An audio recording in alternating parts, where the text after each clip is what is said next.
जय हिंद दोस्तों। अब हम लोग क्वेश्चन नंबर 4 को हल करेंगे, जो कि दिया गया है कि 10 सेंटीमीटर त्रिज्या वाले एक वृत्त की कोई जीवा केंद्र पर एक समकोण अंतरित करती है। निम्नलिखित के क्षेत्रफल ज्ञात कीजिए। पहला किसका? संगत लघु वृत्तखंड का, और दूसरा संगत दीर्घ त्रिज्यखंड का। तो देखिए, इस क्वेश्चन में हमको एक नया टर्मिनोलॉजी पढ़ने को मिल रहा है। क्या वो है? वृत्तखंड। त्रिज्यखंड का कॉन्सेप्ट तो हम जानते थे, लेकिन इसमें वृत्तखंड है। तो पहले ज़रा इसको हम समझ लेते हैं कि वृत्तखंड होता क्या है। इसको हम इसी क्वेश्चन से समझते हैं, ठीक है। तो देखिए, इस क्वेश्चन में क्या कह रहा है कि 10 सेंटीमीटर त्रिज्या वाला एक वृत्त है। तो देखिए, वृत्तखंड होता क्या है। ये हमारा वृत्त हो गया। तो इसके सेंटर से मान लेते हैं कि ये इसकी त्रिज्या हो गई 10 सेंटीमीटर, और ये हो गया इधर 10 सेंटीमीटर। तो अभी तक हम लोग इस तरीके से जो हमें क्षेत्रफल प्राप्त होता था, इसको हम त्रिज्यखंड के नाम से जानते थे। लेकिन यहाँ वृत्तखंड आ रहा है, तो यहाँ आप देखेंगे आगे क्या एक लाइन लिखी है, वृत्त की कोई जीवा केंद्र पर समकोण अंतरित करती है। मतलब कि वृत्तखंड में जीवा भी इन्वॉल्व होती है। तो ये बनता कैसे है कि इन दोनों त्रिज्याओं के छोरों को जब मिला देंगे तो ये वो जीवा बन गई, जो इसमें क्वेश्चन में कह रहा है 90 डिग्री अंतरित करती है। और इस जीवा और चाप से निर्मित जो ये भाग है, इसी को हम क्या कहते हैं? वृत्तखंड कहते हैं। तो हम अंतर क्या समझे इसमें कि त्रिज्यखंड में त्रिज्या से बन के जो पूरा भाग बनता है उसको हम त्रिज्यखंड कहते हैं, लेकिन वृत्तखंड में चाप और जीवा के बीच का जो क्षेत्रफल होता है उसी को हम केवल वृत्तखंड कहते हैं। तो संगत लघु वृत्तखंड मतलब कि हमें इस वाले भाग को ज्ञात करना है पहले क्वेश्चन के लिए। तो पहले हम इसी को ज्ञात कर लेते हैं। सूत्र में बिल्कुल कुछ अंतर नहीं है, बस केवल समझने भर का अंतर है। समझ जाएंगे तो आसानी से हो जाएगा। तो देखिए, इसमें दिया क्या है, इसमें त्रिज्या दिया है। तो देखिए, वृत्त की त्रिज्या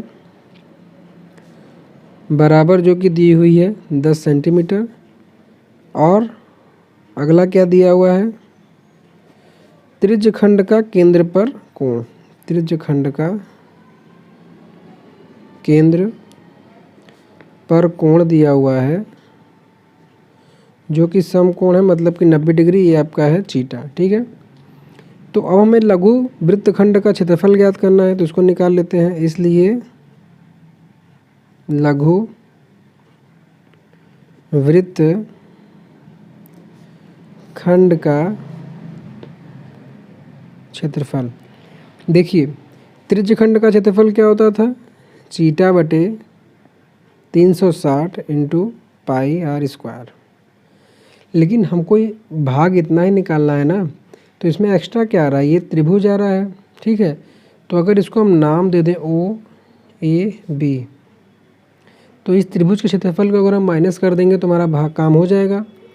तो ये माइनस त्रिभुज ओ ए बी का क्षेत्रफल। और ये त्रिभुज कौन सा है? समकोण है। तो आसानी से केवल हमें सूत्र लगाना है। अब हम मान रख देते हैं, हल कर लेंगे तो वृत्तखंड का क्षेत्रफल हो गया। मतलब कि हमें इसके लिए कोई अलग से फॉर्मूला याद करने की ज़रूरत नहीं है, बस केवल हमको कॉन्सेप्ट ध्यान रखना है। तो चीटा का मान है 90 बटे 360 गुणे, इस क्वेश्चन में पाई का मान 3.14 रखना है। 3.14 गुणे आर बराबर 10 है, तो 10 गुणे 10 माइनस त्रिभुज ओ ए बी का क्षेत्रफल समकोण त्रिभुज है, तो ये क्या हो जाएगा? 1/2 आधार। तो आधार क्या होगा? देखिए, 90 डिग्री के सामने भुजा कौन होती है? तो या तो ये आधार होगा या तो ये आधार होगा, जो कि दोनों दिया है। तो कोई भी मान लीजिए, तो हम ऐसे ही लिख देते हैं ओ ए इंटू ओ बी, ठीक है। इसको मान रखेंगे तो 90 बटे में 360, इस 3.4 में 100 से जब गुणा करेंगे तो ये हो जाएगा 314 माइनस 1/2 इंटू 10 हल कर लेते हैं। ये 0 से 0 कट गया, 9 चौक 36 बटे में 4, ठीक है। 314 बटे 4 और इसको काटेंगे तो ये 5 माने 50 हो जाएगा। तो 314 बटे 4 माइनस 50 हो गया। इसको जब सॉल्व करेंगे 4 से भाग दे देते हैं 314 में, तो रफली यहाँ दे देते हैं, है तो आसानी। तो 4 और 8 4 सते 28 आया 3 4 4 और 8 32 बचा 2.4 5 20 78.5 मतलब इतना सॉल्व करेंगे तो ये आ जाएगा 78.5 माइनस 50, जो कि हो जाएगा 28.5 मात्रक हो जाएगा सेंटीमीटर स्क्वायर। तो इस तरीके से आप देख सकते हैं कि कोई सिंपल सा ही क्वेश्चन था, बस इसमें केवल हमको ध्यान देना था कि हमें त्रिभुज का मान कैसे रखना है। तो ये हो गया आपका पहला भाग। अब दूसरा भाग हमको ज्ञात करना है क्या, संगत दीर्घ त्रिज्यखंड। तो देखिए संगत दीर्घ त्रिज्यखंड हम कैसे ज्ञात करेंगे अब, ठीक है।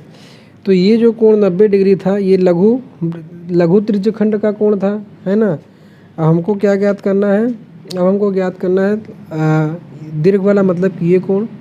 तो इसको पहले हम ज्ञात कर लेते हैं। तो दीर्घ वृत्त खंड का पहले हम कोण ज्ञात कर लेते हैं। यहाँ हमने चीटा माना था, इसको मान लेते हैं चीटा 1 बराबर हो जाएगा, पूरा कोण होता है 360 माइनस लघु वृत्तखंड का घटाएंगे 90, तो ये हो जाएगा 270 डिग्री। त्रिज्या मान सही है, वही है मतलब, तो हम इसका जब सूत्र लगाते हैं सूत्र वही रहेगा, इसलिए दीर्घ वृत्तखंड का क्षेत्रफल बराबर जो कि होता है चीटा की जगह चीटा 1 हो जाएगा बटे में 360 इंटू पाई आर स्क्वायर। चीटा 1 का मान है 270 बटे में 360, पाई का मान है 3.14 और आर का मान है क्या 10 गुणित 10। इसको सॉल्व कर लेते हैं, 0 0 कट गया, 9 तिरिक 27 और 9 चौक 36, मतलब 3/4। अब 3.4 में जब 100 से गुणा करेंगे तो ये हो जाएगा 314। अब देखिए 314/4 हमने सॉल्व किया था इतना, तो इसका मान कितना आया था। इसको सवाल जल्दी हल करने का तरीका सीखिए।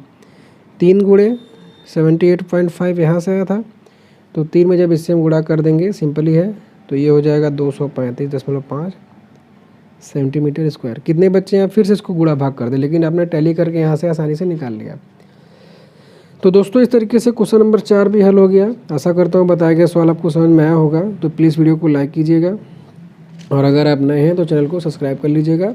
इसी में 2 क्वेश्चन थे, जिससे आपका दीर्घ त्रिज्यखंड और वृत्तखंड का भी जो है कॉन्सेप्ट क्लियर हो गया। तो आशा करता हूँ बताया गया सवाल आपको समझ में आया होगा। सो थैंक्स फॉर वॉचिंग, धन्यवाद।